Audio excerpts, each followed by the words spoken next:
হরে কৃষ্ণ। আজ 20 ডিসেম্বর শনিবার পবিত্র বকুল অমাবস্যার দিন। পৌষ মাসের এই অমাবস্যাকে বকুল অমাবস্যা বলা হয়। তাই আজকের এ পর্বে আমরা এই বকুল অমাবস্যার বিশেষ মাহাত্ম্য কথা জানব। সেই সঙ্গে বাড়িতে আজকের দিনে তেমন কিছু না করতে পারলেও মাত্র একটি মন্ত্র, কোন মন্ত্র জপের ফলে জীবনের সৌভাগ্য প্রাপ্তি হয় এবং অশুভ দূরীভূত হয়, সেই বিষয়ে জেনে নিব। একটা বিশেষ মন্ত্র আপনারা যদি প্রত্যহ জপ করতে পারেন, তবে দেবীর কৃপায় জীবনে কারো সাধ্য নাই তার ক্ষতি করতে পারে।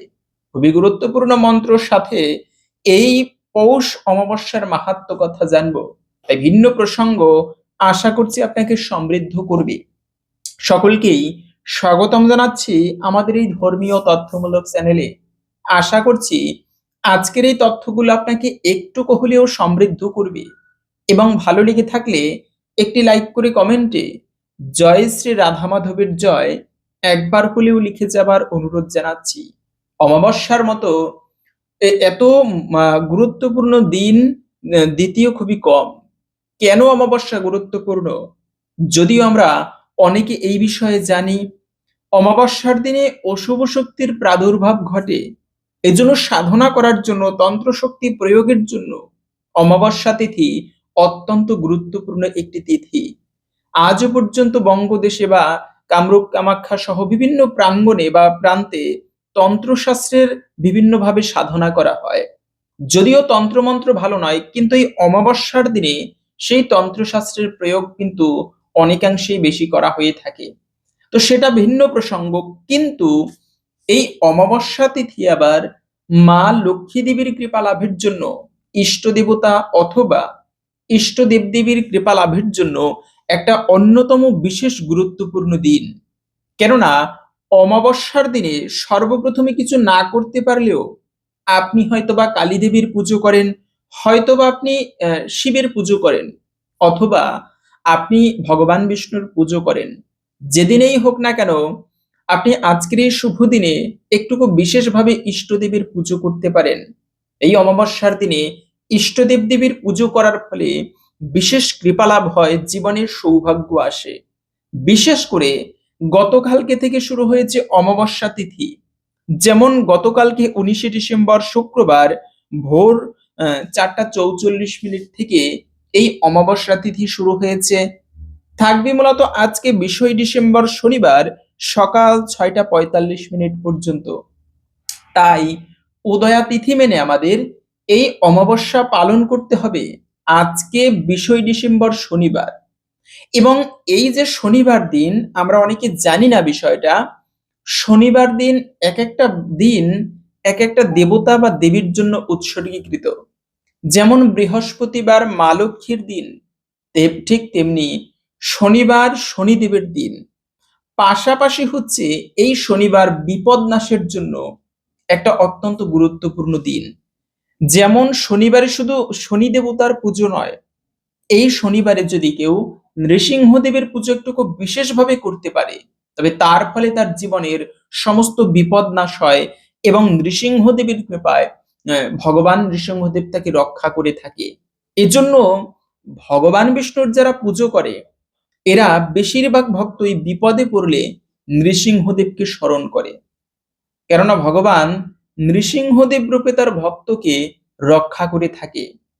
আর এই অমাবস্যার দিন একে তো হচ্ছে পৌষ মাসের বকুল অমাবস্যা তিথি, দ্বিতীয়ত হচ্ছে সেই সঙ্গে আজকে শনিবার দিন। তাই আপনারা আজকে সন্ধ্যাকালে সেই নৃসিংহদেবের পুজো করতে পারেন। কেন সন্ধ্যাকালে বলছি নৃসিংহদেবের পুজো করতে? কেননা ভগবান নৃসিংহদেব গোধূলি লগ্নে আবির্ভূত হয়েছেন। চিন্তা করেন, আমাদের যে বুদ্ধি, এর থেকে ভগবানের বুদ্ধি হচ্ছে আমাদের সমস্ত বুদ্ধি বিচারবোধের উপরে। হিরণ্যকশিপু কত বুদ্ধি করে একটা বর চেয়েছে। তাকে এমন বর চেয়েছে ব্রহ্মার কাছে যে প্রভু আমাকে এমন বর দাও, না নর না নারী, কোন নারী কিংবা পুরুষ আমাকে মারতে পারবে না, না মাটিতে না জলে, না আকাশে না বাতাসে, না ঘরে না বাহিরে, না দিনে না রাত্রে আমাকে কেউ মারতে পারবে না। কোনো দিনেও মরবো না, রাত্রিও মরবো না, ঘরেও নয় বাহিরেও নয়, কেউ কোথাও মারতে পারবে না। আবার না অস্ত্র না কোনো মানুষ কারো হাতে আমি বধ হব না, এভাবে করে এই বর দেও। তাহলে কি মারবে তাকে চিন্তা করুন। কেউ মারতে পারবে তাকে?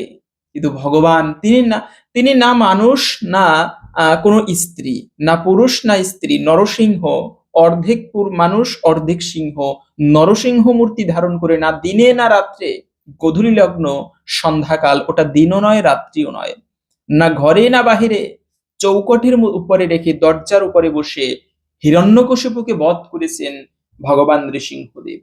এজন্য আমরা যত কিছু করি না কেন, ভগবানের বুদ্ধি কিন্তু রয়েছে, শেষ মার একদিন হবেই কিন্তু। তাই বলার উদ্দেশ্য হচ্ছে, ভক্তরা যদি বিপদে পড়ে, এই প্রহ্লাদ মহারাজের মতো ভগবান সেই ভক্তকে উদ্ধার করে, যদি কেউ নৃসিংহদেবকে স্মরণ করতে পারে। বিশেষ করে 108টা তুলসী পত্র আপনারা আজকের শুভ দিনে সংগ্রহ করে ভগবান নৃসিংহদেবের চরণে নিবেদন করতে পারেন। তবে একটা বিষয় হচ্ছে, আজকে অমাবস্যা থাকাকালীন তুলসী পত্র চয়ন করা উচিত নয়। যেমন আজকে হয়তোবা 6টা 45 মিনিট পর্যন্ত থাকবে এই অমাবস্যা তিথি। যদিও উদয়া তিথি মেনে অমাবস্যার দিনটি আজকে পালন করবে অনেকে, তবে এই অমাবস্যা ছেড়ে যাবার পরে তারপরে তুলসী পত্র সংগ্রহ করবেন বা চয়ন করবেন। কেন? অমাবস্যা, পূর্ণিমা, একাদশী, দ্বাদশী এই সমস্ত দিনে তুলসী পত্র চয়ন করলে হরির মস্তক ছেদন করার সমান অপরাধ বা পাপের ভাগী হতে হয়। তাই আজকের দিনে এই তুলসী পত্র সংগ্রহ বা চয়ন করা থেকে বিরত থাকা উচিত। এভাবে করে আপনারা এই শুভ দিন পালন করবেন, নৃসিংহদেবের চরণে তুলসী পত্র নিবেদন করতে পারেন। পাশাপাশি হচ্ছে, আজকের দিনে আমিষ ভক্ষণ করা উচিত নয়, কেননা এটি হচ্ছে অমাবস্যার দিন। অমাবস্যা কিংবা পূর্ণিমা কোনো সময়েই আমিষ ভক্ষণ করতে নেই। এতেও কিন্তু শুধু আমিষ নয়, রাজসিক কোনো খাবার অমাবস্যার দিনে খাওয়া উচিত নয়। পাশাপাশি হচ্ছে, এই অমাবস্যায় আর একটা বিষয় তা কখনো করা উচিত নয়, সেটা হচ্ছে বাড়িতে ঝগড়া আদি করতে নেই। যেমন লক্ষ্মী দেবীর পুজো করলে সেই গৃহে কিন্তু লক্ষ্মী দেবীর কৃপা হয় না। যে পরিবারে একটা সবসময় ঝগড়া আদি লেগেই রয়েছে, পরিবার ভালো করে গোছানো নয়, গোছানো বলতে পরিষ্কার করা হয় না, এমনকি যে পরিবারে প্রত্যহ সন্ধ্যা ঠাকুর পুজো আদি হয় না, ওই পরিবারে লক্ষ্মী দেবী অবস্থান করে না। এজন্য কোনো শুভ দিনে, বিশেষ করে অমাবস্যা কিংবা পূর্ণিমার দিনে কখনো উচিত নয় বাড়িতে ঝগড়া আদি করা। এতে কিন্তু সেই গৃহ থেকে লক্ষ্মী দেবী বিদায় নেয় এবং সেখানে অলক্ষ্মীর বাস হয়ে থাকে। তাই এই কার্যটি কখনো ভুলেও করা উচিত নয়। যাই হোক, এখন আমরা জেনে নিচ্ছি ভিডিওর মূল বিষয়। এই অমাবস্যার দিনে কোন মন্ত্রটি তেমন কিছু না করতে পারলেও, যে মন্ত্রটি জপ করার ফলে জীবনে বিশেষ সৌভাগ্য লাভ হয়, জীবনে যদি বিপদে পড়ে এই মন্ত্র জপ করে কোনো কার্যে বের হলে সেই কার্য সফল হয়। যদি কেউ ওই ব্যক্তির উপরে অশুভ মন্ত্র প্রয়োগ করে, আপনারা ভালো করে এই মন্ত্রটা পাঠ করতে পারেন। তাহলে যদি মনে হয় কেউ আমার উপরে নজর দোষ করেছে, কেউ আমার উপরে মন্ত্রপুতভাবে ক্ষতি করার চেষ্টা করছে, তবে বাড়িতে মাঝে মাঝে এই মন্ত্রটি পাঠ করতে পারেন। কোনো অপশক্তি, কোনো অপদেবতা, পিশাচ, যক্ষ, রাক্ষস, মন্ত্রতন্ত্র, বিপদ আপনাকে কিচ্ছু করতে পারবে না। এটা আমার কোনো কথা নয়। তাহলে আসুন জেনে নেই এই মন্ত্রের কি মাহাত্ম্য কথা। এরপরে এই মন্ত্র কোথায় পাবেন সেটাও বলে দিচ্ছি। খুবই ভয়ানক এবং বিশেষ শক্তিশালী এই স্তোত্র, যা মাঝে মাঝে পাঠ করা হয়, আমরা হয়তো বা বুঝতে পারি না এর অর্থ। তো তা হচ্ছে দেবী কবচ।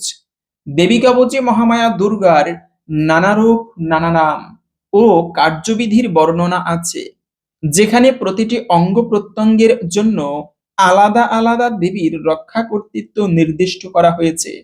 শাস্ত্রমতে যে ব্যক্তি এই কবচ নিষ্ঠার সাথে পাঠ করে বা ধারণ করে, তার জীবনে শত্রু জয়, রোগ মুক্তি, ভয়হীনতা ও সর্বাঙ্গীন কল্যাণ ঘটে। দেবী কবচের উৎপত্তি কাহিনী মার্কণ্ডেয় পুরাণে বর্ণিত আছে, যা দুর্গা সপ্তশতী ও চণ্ডী পাঠের প্রথম অংশে পাওয়া যায়। প্রাচীনকালে সূর্যবংশীয় রাজা সুরথ ও এক বৈশ্য সমাধি জীবনের দুঃখ কষ্টে জর্জরিত হয়ে ঋষি মেধাসের আশ্রমে আশ্রয় নিয়েছিলেন। তারা জানতে চাইলেন, হে ঋষি, এই সংসারের দুঃখ, শত্রুর ভয়, অস্থির মন ও অশান্তি থেকে মুক্তি পাবো কিভাবে? তখন ঋষি মেধাস তাদের দেবী মহামায়ার মাহাত্ম্য শোনালেন এবং প্রথমেই দিলেন দেবী কবচ। তিনি বললেন, দেবী দুর্গার অপরাজেয় বর্ম। যে ব্যক্তি একাগ্রচিত্তে এই পাঠ করে দেবী কবচ বা মনে মনে ধারণ করেন, তার চারপাশে এক অদৃশ্য শক্তি ক্ষেত্র তৈরি হয়। কোনো ভূত, প্রেত, দুষ্ট আত্মা, জাদুটনা বা শত্রুর অস্ত্র তাকে স্পর্শ করতে পারে না। এমনকি মৃত্যুর ভয় থেকেও সে রক্ষা পায়। এরপর ঋষি মেধাস রাজা সুরত ও বৈশ্য সমাধিকে দেবী কবচ পাঠ শিখিয়ে দিলেন, যা তাদের জীবনে এক অলৌকিক পরিবর্তন আনলো।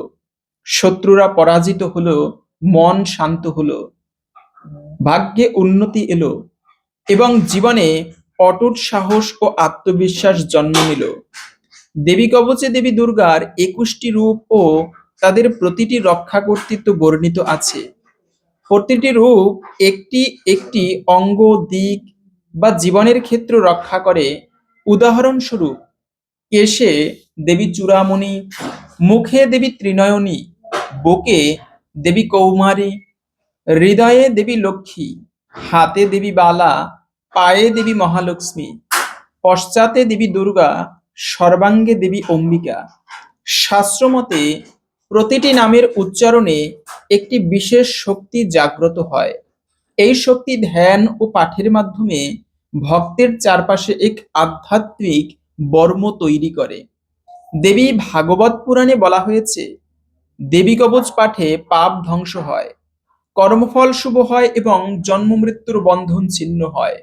হঠাৎ দুর্ঘটনা, অগ্নি, জল, বিষ ও অস্ত্রের আঘাত থেকে রক্ষা, রোগ প্রতিরোধ ক্ষমতা বৃদ্ধি, দীর্ঘস্থায়ী রোগে আরোগ্য লাভ, যাত্রায় নিরাপত্তা, ভয়, উদ্বেগ ও দুঃস্বপ্ন দূরীকরণ, মনোসংযোগ বৃদ্ধি, অশান্তি দূর হয়ে অন্তরে শান্তি ও সাহস বৃদ্ধি, দুষ্ট আত্মা, ভূত, প্রেত, কালো জাদু থেকে মুক্তি, আধ্যাত্মিক শক্তির বিকাশ, পাপ মোচন, দেবীর বিশেষ কৃপা লাভ।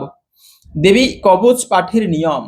শাস্ত্র অনুসারে দেবী কবচ পাঠের জন্য আলাদা নিয়ম রয়েছে। সময় হচ্ছে ভোরবেলা বা সন্ধ্যার সময়ে শুদ্ধ হয়ে পাঠ করা শ্রেয়। কুশাসন বা চামড়াশূন্য আসন অথবা পরিষ্কার কাপড়ের উপরে বসা। পূর্ব দিক বা উত্তর দিকে পাঠ করা সর্বোত্তম। প্রথমে গণেশ বন্দনা, গুরু বন্দনা, তারপরে দেবীর ধ্যান ও পূজা করতে হয়। এত কিছু না করতে পারলে শুদ্ধভাবে, আমি বলে দিচ্ছি সংক্ষেপে, শুদ্ধভাবে আপনারা হাত পা ধৌত করে তিলক করে সুন্দর আসনে বসে জপ করবেন। জপ করা শেষে মা দুর্গার উদ্দেশ্যে পুষ্প নিবেদন করবেন।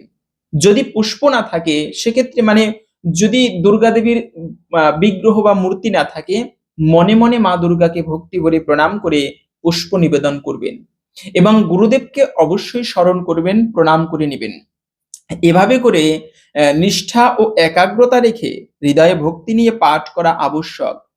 প্রতিদিন একবার, বিশেষ করে দিনে 11 বার পাঠ করা আরো শুভ এবং 40 দিন পর্যন্ত এই মন্ত্র পাঠ করতে পারলে দ্রুত এর সুফল জীবনে পাওয়া যায়।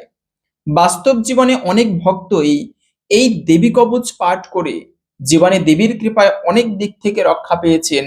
যেমন বাংলার এক ভক্ত প্রতিদিন দেবী কবচ পাঠ করতেন। একদিন ভ্রমণের সময় বাস দুর্ঘটনায় পড়ে যায়, কিন্তু আশ্চর্যজনকভাবে তিনি বিন্দুমাত্র আঘাত পায়নি। তিনি পরে বলেছিলেন, আমার বিশ্বাস দেবী কবচই আমাকে রক্ষা করেছেন। একজন অসুস্থ রোগী প্রতিদিন সকালে দেবী কবচ পাঠ করতেন। ডাক্তাররা বলেছিলেন তিনি আর হয়তোবা সেরে উঠবেন না, কিন্তু কয়েক মাসের মধ্যে তিনি সম্পূর্ণ সুস্থ হয়ে ওঠেন। তিনি বিশ্বাস করতেন এটি দেবীর কৃপা ও দেবী কবচ পাঠের ফল। এভাবে করে অনেক ভক্তদের যেমন আরো পাওয়া যায়। দেবী কবচে একবার এক ব্যবসায়ী প্রতিদ্বন্দ্বীদের ষড়যন্ত্রে দেউলিয়া হতে বসেছিলেন। তখন তিনি গুরুজির পরামর্শে 21 দিন দেবী কবচ পাঠ করেন এবং অল্প সময়ের মধ্যেই পরিস্থিতি বদলে যায়। শত্রুরা পরাস্ত হয়, ব্যবসায় লাভ বৃদ্ধি হয়। দেবী কবচ কেবল বিপদ থেকে রক্ষার জন্য নয়, বরং আত্মার শক্তি জাগ্রত করার উপায়। একজন ভক্ত দেবী কবচ পাঠ করেন যখন, তখন তিনি দেবী দুর্গার বিভিন্ন রূপকে ধ্যান করেন, যা তার চেতনায় শক্তি, সাহস ও প্রজ্ঞা এবং ভক্তি জাগায়। এটি আমাদের মনে করিয়ে দেয় জীবন একটি যুদ্ধক্ষেত্র এবং আমরা সবাই যোদ্ধা। আমাদের অস্ত্র হলো ভক্তি, বিশ্বাস ও সৎকর্ম। দেবী কবচ হলো সেই আধ্যাত্মিক বর্ম যা আমাদের রক্ষা করে অশুভ প্রভাব থেকে। দেবী কবচ পাঠের মাহাত্ম্য অসীম। এটি কেবল এক স্তোত্র নয়, বরং এক শক্তির উৎস, এক রক্ষা কবচ। যে ব্যক্তি নিষ্ঠার সাথে দেবী কবচ পাঠ করে, তার জীবনে অশুভ শক্তি প্রভাব ফেলতে পারে না। তার চারপাশে এক অদৃশ্য আলোকমণ্ডল তৈরি হয়, যা তাকে সর্বদা নিরাপত্তা, শান্ত ও সাহসী রাখে। যে ভক্ত প্রতিদিন দেবী কবচ পাঠ করে, সে নিজে রক্ষা পায় এবং তার পরিবার, ভক্ত ও নিকটজন দেবীর কৃপায় সুরক্ষিত হয়। এই হচ্ছে মূলত দেবী কবচের মাহাত্ম্য। আশা করি বুঝতে পেরেছেন এই কবচ পাঠ করলে আমরা কি ফল প্রাপ্ত করতে পারি। তাই আপনি নিজে দেবী কবচ পাঠ করতে পারেন প্রতিদিন। আশা করি দেবীর কৃপায় একটুকু হলেও আপনি এর সুফল প্রাপ্ত করতে পারেন। এবং যারা বিষ্ণু ভক্ত রয়েছেন, তারা কি করতে পারেন বিপদ নাশের জন্য? কেননা সবার তো আর দেবীর প্রতি ভক্তি নেই। যাদের ভক্তি আছে তারা এই মন্ত্র জপ করবেন অবশ্যই, বা পাঠ করবেন। কিন্তু যারা বিষ্ণুর ভক্ত, তারা আপনারা কৃষ্ণ মন্ত্র জপের পাশাপাশি আজকে ভগবান নৃসিংহদেবের কবচ পাঠ করতে পারেন, অথবা 108 নাম জপ করে ভগবান নৃসিংহদেবের চরণে তুলসী পত্র নিবেদন করতে পারেন। কেননা ভগবানের মন্ত্রের উপরে কোনো শ্রেষ্ঠ মন্ত্র নেই। বিশেষ করে বিপদে নৃসিংহদেবকে স্মরণ করলে নিঃসন্দেহে নৃসিংহদেব ভগবান সেই ভক্তকে সমস্ত বিপদ থেকে রক্ষা করে, এতে কোনো সংশয় নেই। এরকম অনেক বাস্তব কাহিনী পাওয়া যায়। ভক্ত বিপদে পড়ে নৃসিংহদেবকে স্মরণ করেছে, সঙ্গে সঙ্গে ভগবান নৃসিংহদেব সেই ভক্তকে রক্ষা করেছে। তাই তো বিপদের সময় নৃসিংহদেব ভগবান অত্যন্ত গুরুত্বপূর্ণ। তো যাই হোক, আশা করছি আজকের এই তথ্যগুলো আপনাকে একটুকু হলেও সমৃদ্ধ করেছে। ভালো লেগে থাকলে একটি লাইক করে কমেন্টে আপনার ইষ্ট দেবতার নামটি অথবা জয় শ্রী নৃসিংহদেবের জয় একবার হলেও লিখে যাবার অনুরোধ জানাচ্ছি। নৃসিংহদেব ভগবানের কৃপায় সকলে বিপদ থেকে মুক্ত হোক, এই কামনা করে আজকের ভিডিওটি এখানে সমাপ্ত করছি। হরে কৃষ্ণ।